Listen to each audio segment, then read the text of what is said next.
As the number of measles cases continues to rise, a new report claims the Centers for Disease Control and Prevention buried a measles forecast that stressed the need for vaccinations. ProPublica reports the blocked assessment showed a higher risk for measles in areas near outbreaks where vaccination levels are low.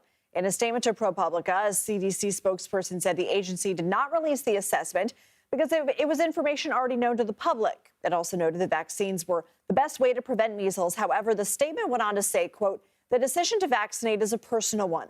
People should consult with their healthcare provider to understand their options to get a vaccine and should be informed about the potential risks and benefits associated with vaccines."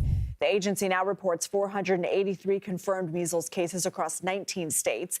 The outbreak is the worst in Texas, where state health officials have reported more than 420 cases and 42 hospitalizations. ProPublica reporter Patricia Callahan joins us now. We're going to get to that quote in a minute, but first I want to ask you, why was the plan to roll out this assessment aborted?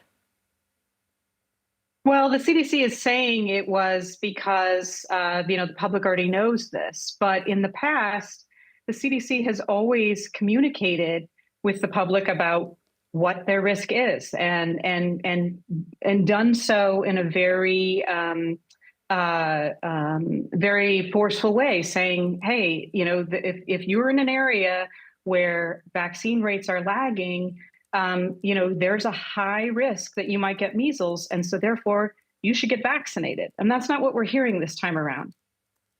How are public health experts reacting to that CDC statement about personal choice?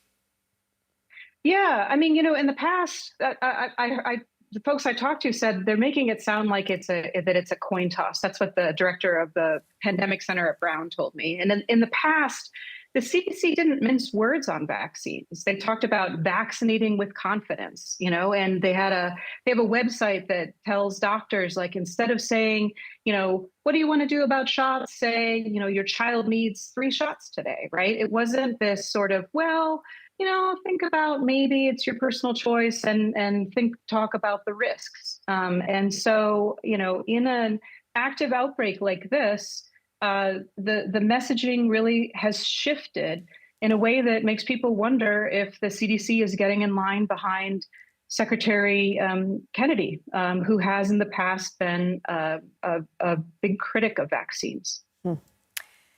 Could planned staff cuts at the CDC and the Trump administration's rescinding of pandemic-related grants hinder the government's ability to respond to this measles outbreak?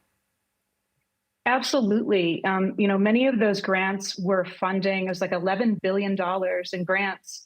We're funding basic public health infrastructure around the country. And my colleagues at the Texas Tribune talked to public health folks who are fighting the measles outbreak on the ground in Texas, where it is, raging.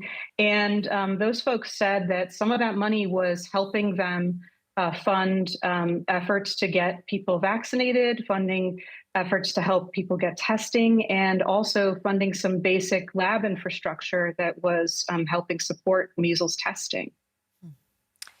Patricia Callahan, thank you for your time. Thank you so much for having me.